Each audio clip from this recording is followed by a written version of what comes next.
Day 8 on ADHD meds. I finally got myself set up in my car. I'm so excited. Well, today was interesting in the sense that I got up this morning. First thing I did is actually check my blood pressure, which was good, pre taking my Adderall. And took my Adderall around 10 o'clock. And once again, I observed a little bit of wooziness, but not very much.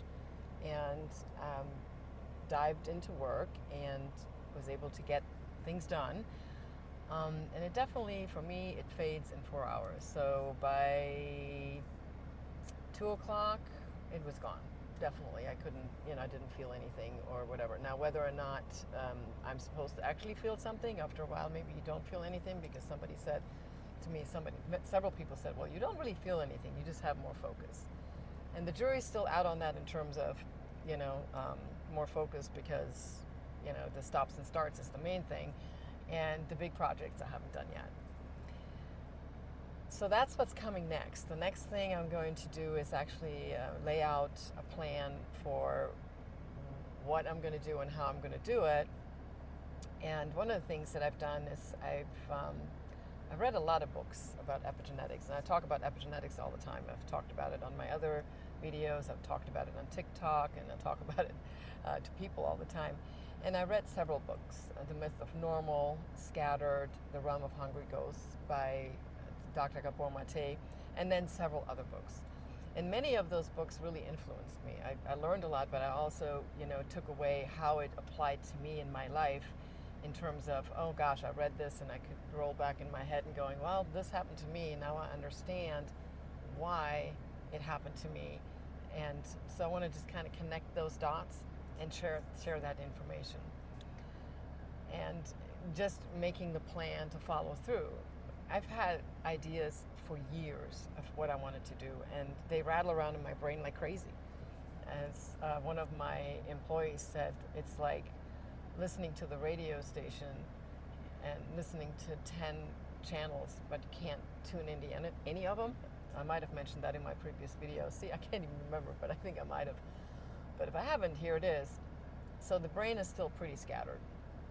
And just for me, this whole exercise about posting every day now is just doing it because I want to get the story out, but also I want to have a plan, a follow through, some kind of structure.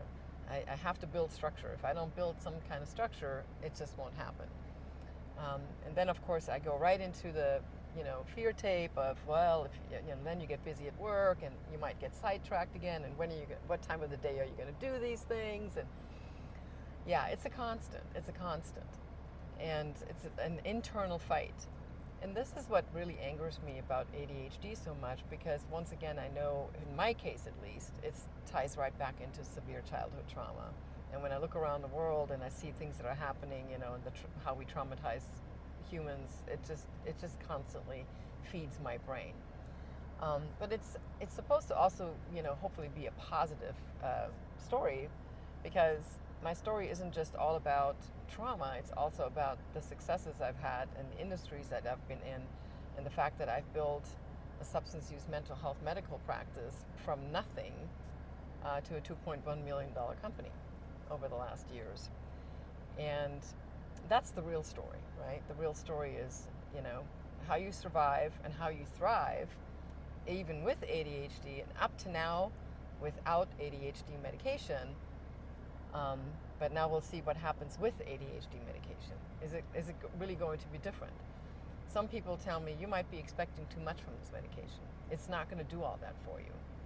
But I will say, at least for today, some of those dark thoughts had faded, at least while I was on the medication, right? I didn't go straight into always the negative, which I can do. I mean, I just go, oh God, this is going to happen, or maybe that won't happen. It's like a constant, like I said. And I wish for that to stop. So, once again, thank you so much just for hanging out with me, listening to my little rambles right now, until I find my footing and have something substantial to actually share with everyone. And yeah, that's it for now, I guess. I can say that 5 times too. I've done that in many videos. One more time. That's it. Anyway, that is it for today. Divine Feminine, lots of love. More to come.